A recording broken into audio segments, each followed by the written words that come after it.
Next ఇప్పుడు మీరు మంచి బీచ్ ఏరియా చీరాల డమ్ అండ్ డక్ బీచ్, అక్కడ వీకెండ్లో పార్టీలు వాటి మీద మీ ఫోకస్ ఏంటి?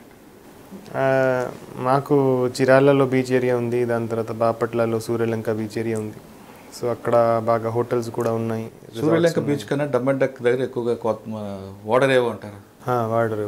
సో అక్కడ కూడా రిసార్ట్స్ ఉన్నాయి, రెస్టారెంట్స్ ఉన్నాయి, హోటల్స్ ఉన్నాయి. సో చాలామంది టూరిస్ట్ వస్తూ ఉంటారు. సో వాళ్ళు ఒక సేఫ్ అండ్ సెక్యూర్ ఎన్వైరన్మెంట్లో రావాలి, ఇక్కడ నుంచి సేఫ్గా పోవాలని దేశంతో మేము చర్యలు తీసుకుంటున్నాము. సో అక్కడ బాగా పెట్రోలింగ్ పెంచినాము. సో బీచ్ వద్ద ఎవరైనా ఏమైనా ప్రమాదానికి గురి అవ్వకుండా వాళ్ళు అన్ని ప్రికాషన్స్ తీసుకోవడము, దాని తర్వాత అక్కడ ఏమైనా ఇల్లీగల్ యాక్టివిటీస్ జరగకుండా చూడడము, దాని తర్వాత ఓపెన్ డ్రింకింగ్ ప్రివెంట్ చేయడము, అది అన్ని దాని మీద వీఆర్ టేకింగ్ స్టెప్స్. సో అక్కడ మన పోలీస్ వాళ్ళు ఎప్పుడు కూడా they will be there throughout the day. వాళ్ళు బీచ్ మీద ఉంటారు, పెట్రోలింగ్ చేస్తారు, ఎన్ఫోర్స్మెంట్ చేస్తారు. సో అన్ని విధాల చర్యలు తీసుకుంటున్నాం.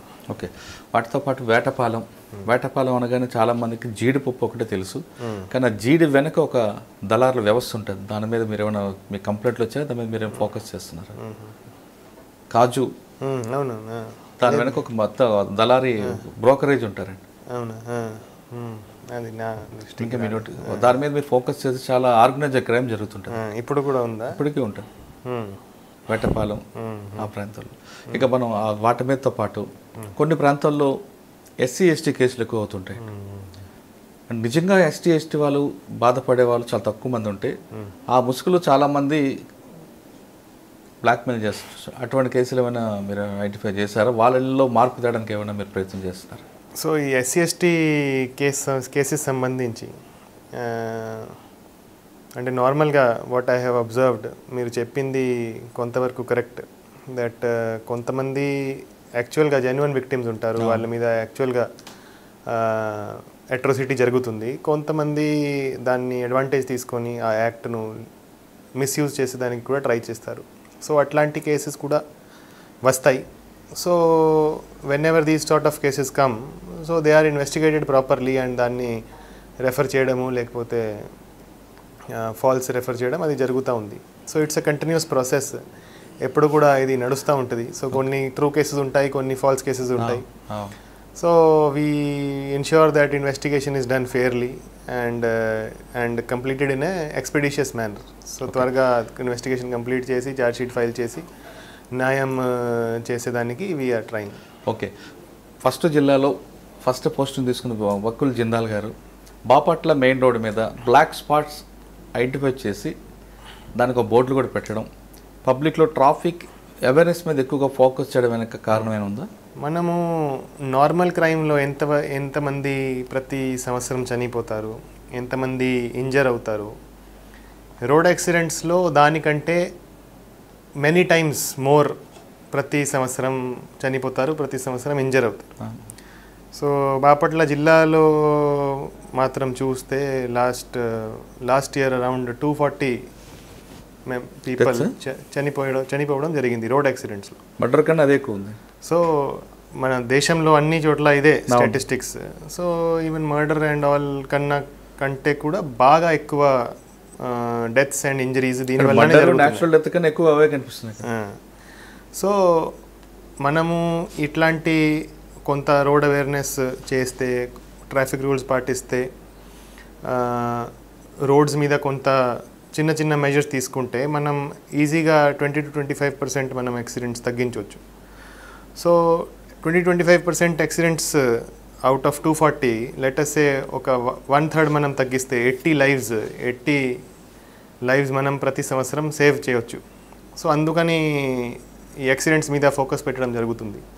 సో ఎక్కడైతే మనకి రెగ్యులర్గా యాక్సిడెంట్స్ జరుగుతున్నాయి అక్కడ ఎందుకు జరుగుతున్నాయి, రోడ్లో ఏమైనా ఫాల్ట్స్ ఉన్నాయా, లేకపోతే హై స్పీడ్ వలన జరుగుతున్నాయా, లేకపోతే ఏం కారణాలు ఉన్నాయి, దాన్ని పరిశీలించి దాన్ని రిజాల్వ్ చేసేదానికి వీఆర్ ట్రైంగ్.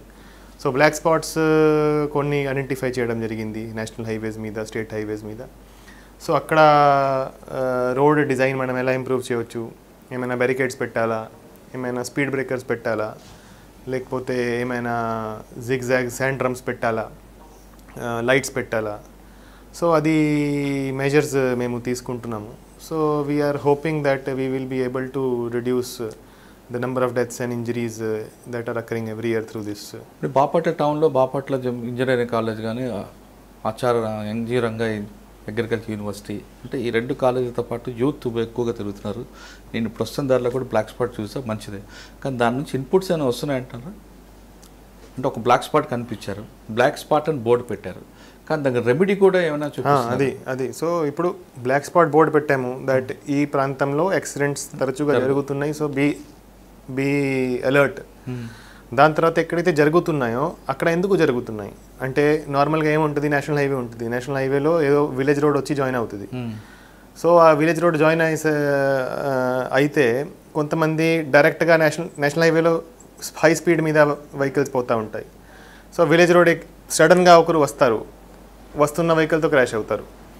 సో అక్కడ విలేజ్ రోడ్ మీద స్పీడ్ బ్రేకర్ పెట్టడము, ఎక్కడైతే ఇట్లాంటి విలేజ్ రోడ్స్ జాయిన్ అవుతున్నాయి అక్కడ నేషనల్ హైవే మీద వస్తున్న వెహికల్స్ది స్పీడ్ తగ్గించడము, ఆ స్పీడ్స్ తగ్గేదానికి బ్యారికేడ్స్ పెట్టడము, జిగ్జాగ్ పెట్టడము, రంబల్ స్ట్రిప్స్ పెట్టడము, అట్లాంటి మెజర్స్ తీసుకుంటే ఖచ్చితంగా యాక్సిడెంట్స్ తగ్గుతాయి.